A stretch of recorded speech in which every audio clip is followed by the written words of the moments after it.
com a gigança do Deus, né? Que assim seja. Tchau. Salve.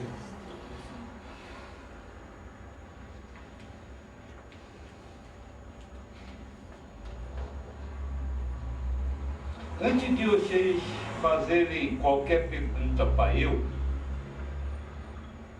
queria fazer uma para vocês. Qual é o nome deste lugar aqui? Chama Centro de Estudos e Práticas Espiritualíssimas. Centro de Tudo e Prática Espiritualista. Isso quer dizer que vocês são espiritualistas. Sim. Certo? Certo. Não tem alguém aqui que não seja? Porque se você não é espiritualista, ou seja, se você não acredita em algo além da matéria, o que nós vamos conversar hoje não serve para nada. Porque o que nós vamos conversar é a partir da queixa de que existe algo além da matéria e que sobrevive a esta vida. Certo? Se vocês acreditam no espírito, acredito que vocês acreditam em encarnação. Tá certo? Alguém pode me dizer o que é uma encarnação?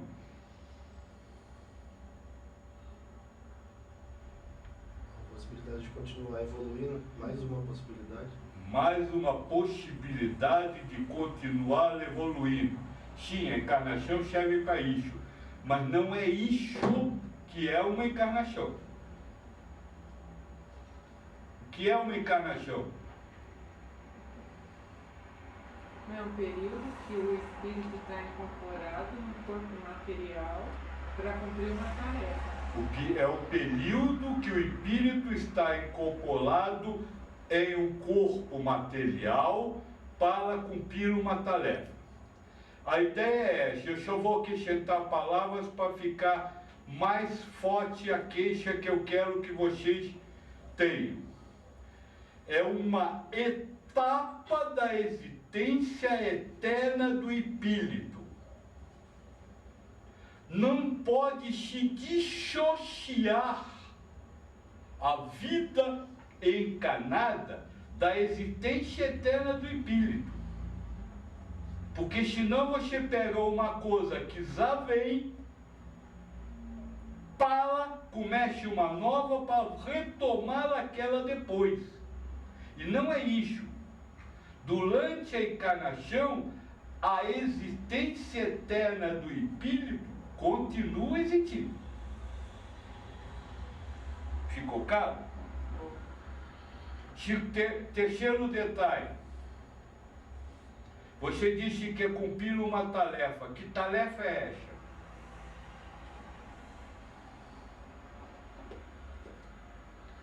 Que tarefa o espírito cumpre na etapa encarnada da sua existência? Acho que é resgatar o que ele não conseguiu fazer ou fazer direito. Não. Então, sim. Antes da encarnação, o espírito que é chamado de mundo errante realiza estudos sobre a forma de ser espiritual. Aí ele passou um tempo lá estudando. Acabou o estudo, agora ele tem que fazer uma prova, um teste sobre aquilo que ele estudou. É igualzinho a vocês. Vocês passam um mês inteiro indo para a escola e estudando. Chega no final do mês, tem uma prova para avaliar o seu aprendizado. Então, a encarnação é isso. É uma avaliação do aprendizado do espírito sob a questão do ser espiritual, de ser espiritual, sobre a questão da existência espiritual. Ficou claro isso? E o que é cheirar polvado nessa pova? Porque fazer a pova, muita gente sabe que a encarnação é o período de pova do espírito. Mas pouca gente sabe o que é um espírito quando ele passa nas povas. O que ele alcança? Você tem o livro do espírito aí, moço? Tem. 151.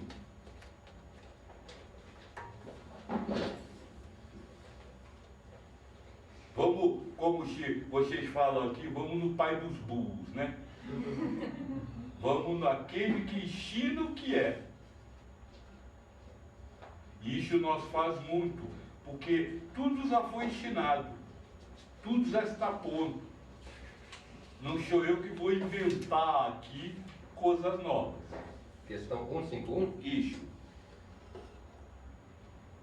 Que pensar da opinião de que a alma após a morte retorna ao todo universal? Não é esta então. Essa é 151. Anjos e demônios, todos os espíritos nascem simples e ignorantes. Então é 115. 115. Eu já estou meio velho, estou tocando os números de lugar. 115. Uns espíritos foram criados bons e outros maus? Deus criou todos os espíritos simples e ignorantes, ou seja, sem conhecimento. Deu a cada um deles uma missão, com o fim de os esclarecer e progressivamente conduzir à perfeição. O que você falou, uma missão. Pelo conhecimento da verdade e para os aproximar dele. A felicidade eterna e sem perturbações, eles a encontrarão nessa perfeição. Então, o que é um espírito que passa pela sua prova? Feliz? É o espírito que vive uma felicidade eterna e sem... Cadê? Perturbações. Sem perturbações. Você vive assim a sua vida de vocês? Então vocês ainda não passaram na prova.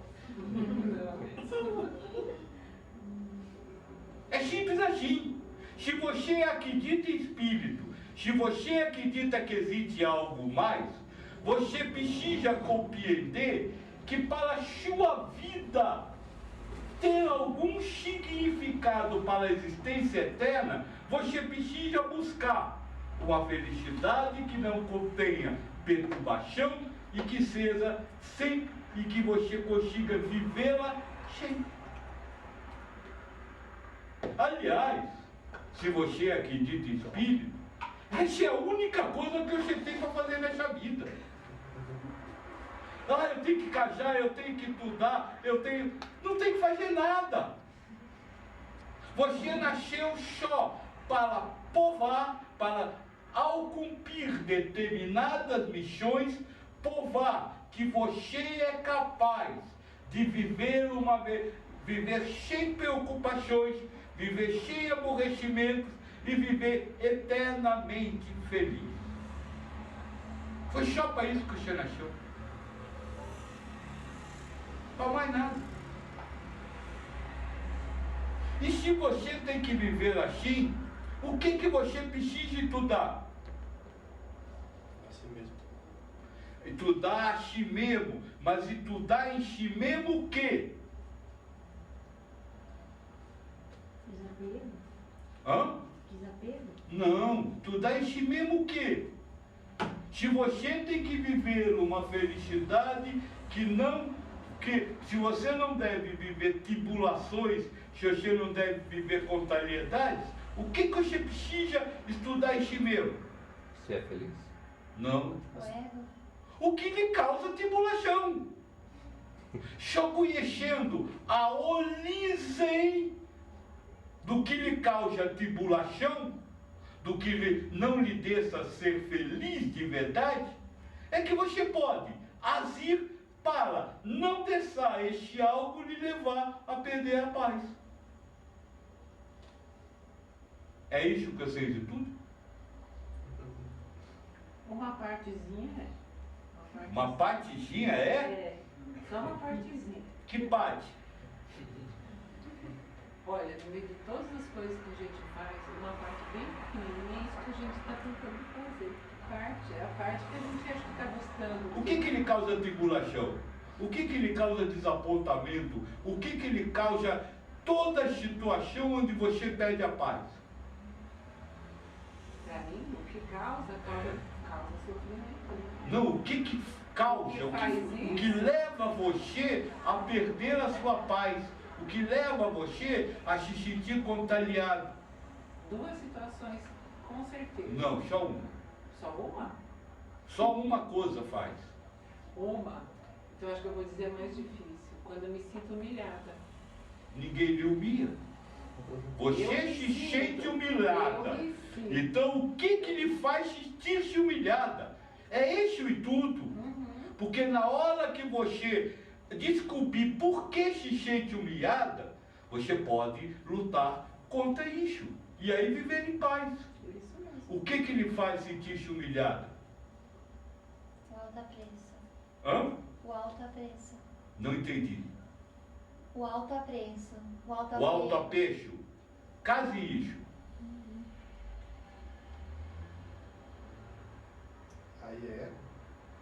Aí faz parte do ego, mas não é o ego. É case isso.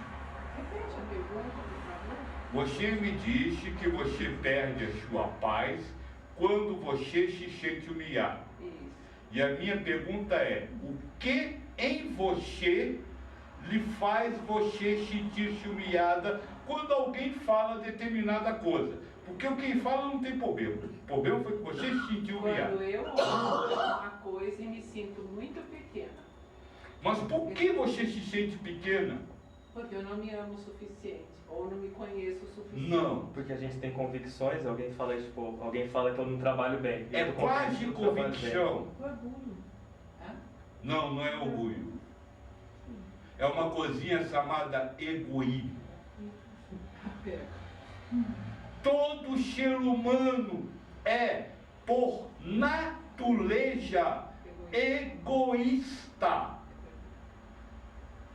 Não existe nenhum, desde o Papa da Ayama, o que você quiser, até o mais vaidoso, todos são egoístas por natureza.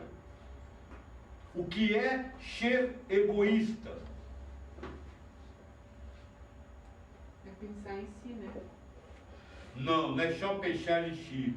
Pensar em si. É proteger o seu interesse. Sabe por que você se humilha?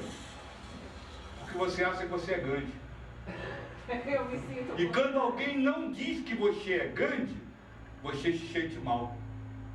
Sabe por que o moço levantou a questão? Sabe por que você se ofende quando alguém diz que você não trabalha bem? Porque você acredita que você é o melhor trabalhador do mundo. Então esse é o caminho, essa é a única coisa que você tem que fazer. Você tem que descobrir o que você tem dentro de você e que você defende e que lhe faz sofrer, que não lhe deixa viver em paz. Sabe, se alguém diz que você é feia, ao invés de você gritar, brigar com o outro ou querer provar que é bonita, repare que você quer ser chamada de bonita. E por isso, quando alguém lhe chama de feia, você vive contrariedade. Se você não quisesse se chamar de bonita e ele lhe chamasse de feia, você não ficaria contrariado. É só isso. Não há mais nada para fazer.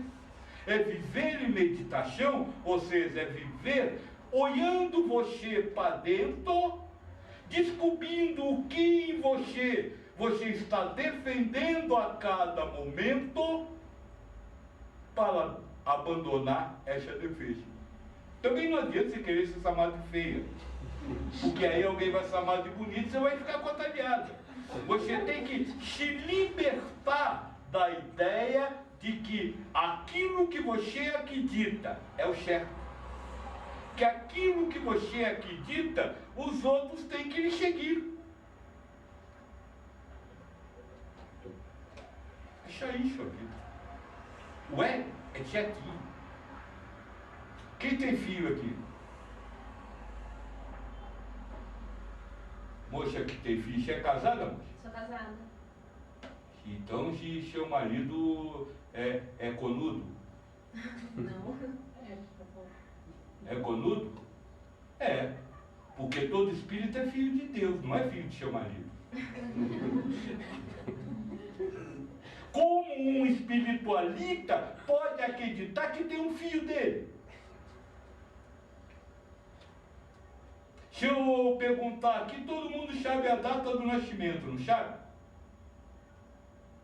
O espírito nasceu há 20, 30, 40, 50 anos atrás só? É justamente porque vocês separam o lado material e com isso renegam o espiritual, que vocês, sabe, falam de injustiça.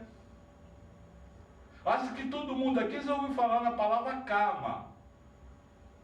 Vocês sabem o que fizeram na outra vida para merecer o que está acontecendo hoje? Não, mas quando acontece diz que é justo. Esse é o ponto principal. Você precisa trabalhar em você a sua própria convicção. Porque, na verdade, a maioria dos espiritualistas são espiritualistas da boca para fora. Só dizem que são, mas não vivem a realidade da sua existência eterna. Sabe, são espíritos, mas vivem humanos. E olha, segundo Paulo, a lógica humana é contrária à lógica de Deus. Segundo Paulo, o ser humano é o inimigo de Deus. Pois se você sair desse mundo humano, você será o inimigo de Deus.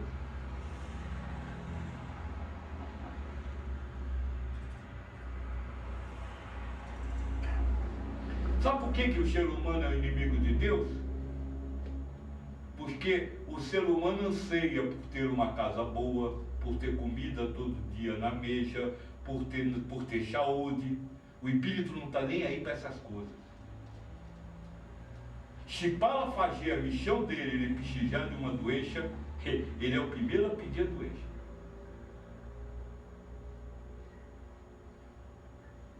Por quê? Porque não existe para ele vida humana, não existe mundo humano. Isso aqui é só um período de provas.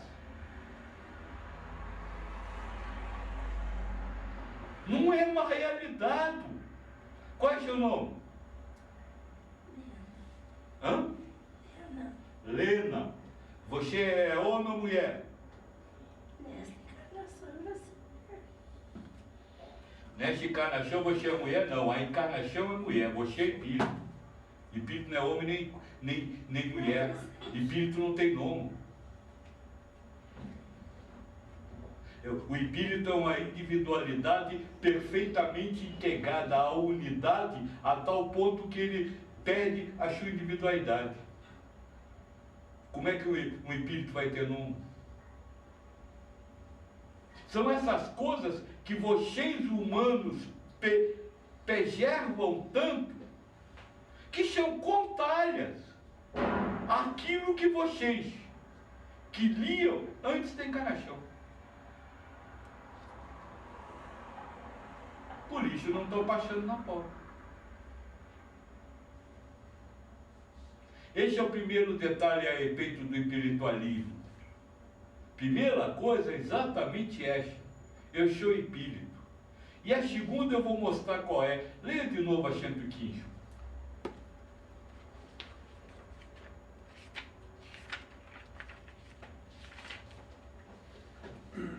Desde o começo? Uhum. uns espíritos foram criados bons e outros maus? Deus criou todos os espíritos simples e ignorantes, ou seja, sem conhecimento. Deu a cada um deles uma missão, com o fim de os esclarecer e progressivamente conduzir à perfeição, pelo conhecimento da verdade e para os aproximar dele. Então, por este período aí, por esse tempo aí, todo espírito nasce puro, ignorante, ou seja, sem conhecimento. E aí ele precisa adquirir conhecimento para evoluir, não é isso que está aí? Ele precisa descobrir a verdade, né? Fala as palavras certinhas. Pelo conhecimento da verdade. Pelo conhecimento da verdade, ele precisa descobrir a verdade. E se aproximar de Deus. Por causa, não, pode parar aí.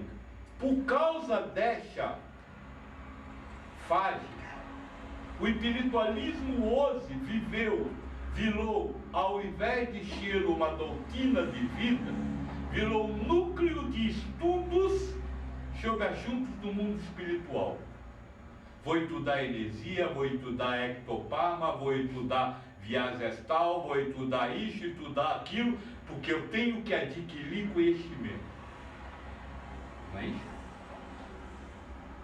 Olha, se isso fosse realidade, Deus seria, no mínimo, um grande imbecil. Porque ele tiraria o espírito do mundo dele, aonde ele está convivendo com a realidade, aonde ele sabe o que está acontecendo, mandaria ele para um lugar que tem um véu de esquecimento, que ele não lembra de nada, para aprender tudo que ele já sabia. Seria um grande idiota. Concordam com eu? Sabe, é a mesma coisa de você ser americano e sair dos Estados Unidos para vir estudar inglês no Brasil.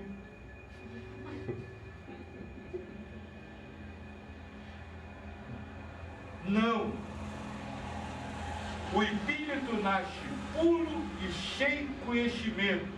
E ele vai se instruir para cegar a verdade. E qual é a verdade? Só Deus sabe. Não, a verdade não é só Deus saber. Tudo que é verdadeiro, só Deus sabe. E mais, você como espírito deveria, para seguir as ordens de Deus, deveria não buscar conhecimento, não buscar saber nada. Qual é o pecado original? Quem já foi católico aqui? Quem se lembra?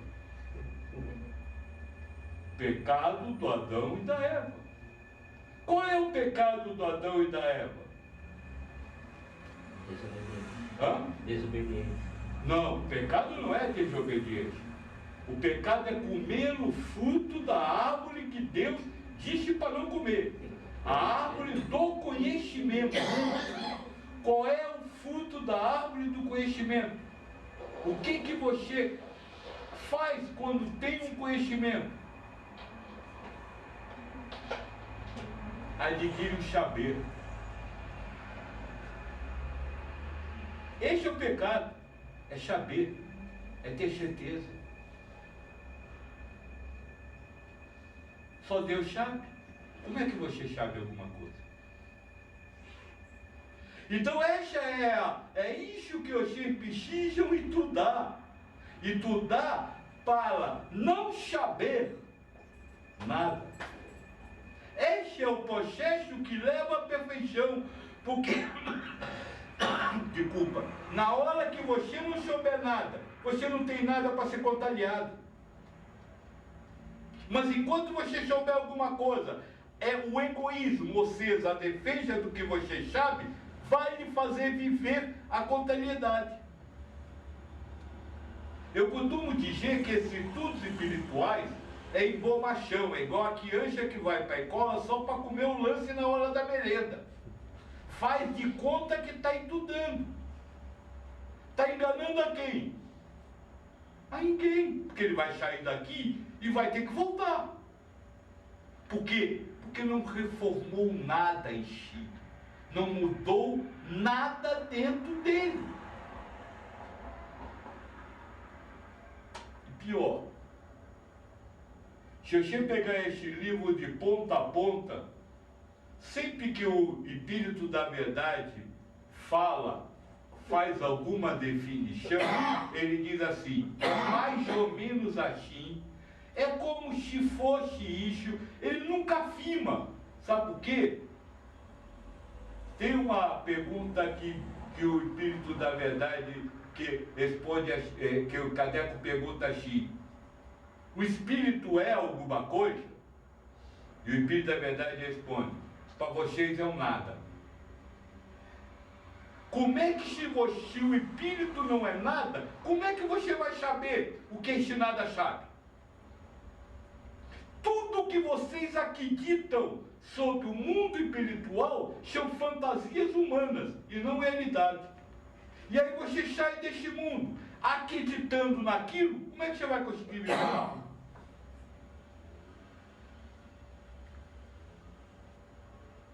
Aí você vai para um lugar que nós chamamos mundo dos devas. Aliás, quem chama assim é o Krishna, que é o primeiro mundo espiritual logo aqui.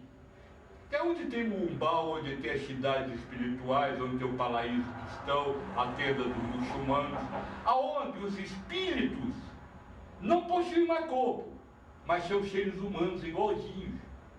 Ou seja, ainda estão em pova. Porque a pova, quem falou em se ligar um corpo, não é se ligar um corpo, é se ligar a uma personalidade humana. Peixar como peixa um humano. Aí ele vai para lá, bica de cidade espiritual, de andar na rua e vai ter que voltar. Porque, aliás, eu não sei como o Espiritismo aceita a ideia da cidade espiritual, porque ali está escrito que não existe. O livro do Espírito é caro. Não existe cidade espiritual, não existe umbal. Não existe espaços circunspectos no universo. Na verdade, tudo é reunião de afinidade. Então, quem acredita naquilo se junta com quem acredita naquilo.